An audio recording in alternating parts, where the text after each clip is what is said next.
Welcome to duration guys. इस video में CG board के छात्रों के लिए अर्धवार्षिक आकलन प्रोजेक्ट कार्य जो कि विज्ञान विषय का इसका कंप्लीट सॉल्यूशन लेकर आ चुके हैं। तो आपको पूरा वीडियो देखना है। डेफिनेटली आप 20 में से 20 पूरे अंक ले सकते हो, आपका एक भी अंक नहीं कटने वाला। तो गाइस यहाँ पर आप देख सकते हो विषय आपके पास है विज्ञान। आपको 2 क्वेश्चन हल करने हैं। पहले में आपको ऊष्मा संचरण की जो विधि आती है जिसमें चालन, संवहन और विकिरण, ये आपको समझाना है। और दूसरे क्वेश्चन में आपको मनुष्य की पाचन प्रक्रिया को विस्तार से बताना है। तो चलिए इसके दोनों के आंसर देखते हैं। तो जो उसमें संचरण की विधि है, पहली विधि हमने ली है चालन। तो यहाँ पर आप हेडिंग डालिएगा चालन, जो कि आपको ब्लैक पेन से डालना है। और आप इसमें लिखिए, जब किसी वस्तु को गर्म किया जाता है तो उसके अणुओं की गतिज ऊर्जा बढ़ने के कारण एक अणु अपने पास वाले अन्य अणु को उष्मा देता है। और उष्मा देने से क्या होता है, इसमें वस्तु के अणु को स्वयं की गति नहीं करनी पड़ती है। इसमें उष्मा उच्च ताप से निम्न ताप की ओर बढ़ती है।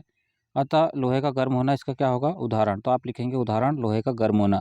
ये कौन सी विधि है, तो यह है चालन विधि। ठीक है, यहाँ पर एक अणु दूसरे अणु को जो है उष्मा देता है। दूसरी विधि आप लिखेंगे, यहाँ पर आपको हेडिंग डालना है संवहन।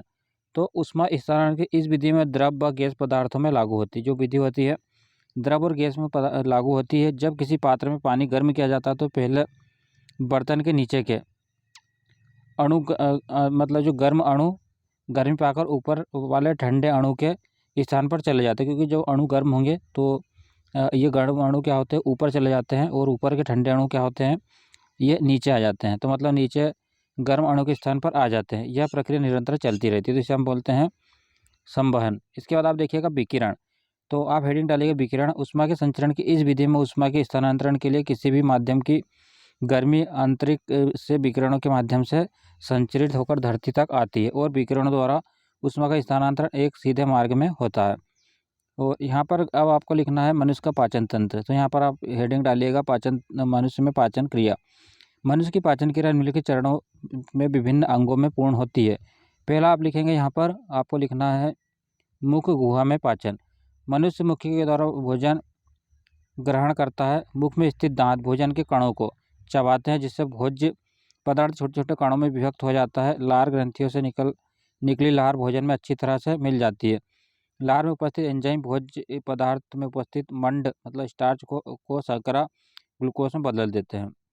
फिर आगे आप यहाँ पर लिखिएगा, तो आगे आप लिखेंगे जो भोजन में जो भोजन को लसदार, चिकना और गुद्दीदार बना देती है, जिससे भोजन ग्रंथियों से जो भोजन ग्रासिका से होकर आसानी से अमाशय में पहुँच जाता है। फिर आप हेडिंग डालिएगा अमाशय में पाचन क्रिया।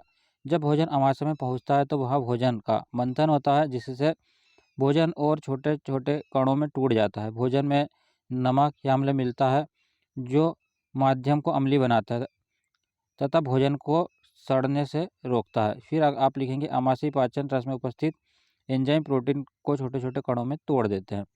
फिर आप लिखेंगे ग्रहणी में पाचन। तो ग्रहणी में पाचन के लिए आप लिखेंगे अमाशय में पाचन के बाद जब भोजन ग्रहणी में पहुँचता है तो यकृत से आया पित्त रस भोजन से अभिक्रिया करके वसा का पायसीकरण कर देता है तथा माध्यम को क्षारीय बनाता है, जिससे अग्नाशय से आए पाचन रस में उपस्थित एंजाइम क्रियाशील हो जाते हैं और भोजन में उपस्थित प्रोटीन, कार्बोहाइड्रेट एवं वसा का पाचन कर देते हैं। फिर आप लिखेंगे सूत्रांश में भोजन। ग्रहणी में पाचन के बाद जब भोजन सूत्रांश में पहुँचता है तो वहाँ आत्र रस में उपस्थित एंजाइम बचे हुए अपचित प्रोटीन, कार्बोहाइड्रेट तथा वसा का पाचन कर देते हैं। सूत्रांत की विलाई द्वारा पचे हुए भोजन का अवशोषण कर लिया जाता है तथा अवशोषित रक्त में पहुंचा दिया जाता है। फिर आप लिखेंगे बड़ी आंत में पाचन। तो सूत्रांश में आप लिखेंगे सूत्रांत में भोजन के पाचन एवं अवशोषण के बाद जब भोजन बड़ी आंत में पहुंचता है तो वहाँ अतिरिक्त जल का अवशोषण कर लिया जाता है। बड़े सूत्रांत में भोजन का पाचन नहीं होता। भोजन का अवशिष्ट भाग वह एकत्रित होता रहता है तथा समय समय पर मल द्वारा शरीर से बाहर निकल जाता है। तो यहाँ पर हमने विज्ञान विषय का आपको जो आपका प्रोजेक्ट कार्य था इसका सॉल्यूशंस बता दिया है। इसी तरीके के आपको वीडियोस के लिए चैनल को सब्सक्राइब करके बेल आइकन जरूर दबाना है, ताकि आप सभी सब्जेक्ट के प्रोजेक्ट कार्य डाउनलोड कर सकें। तो इस वीडियो में इतना ही। थैंक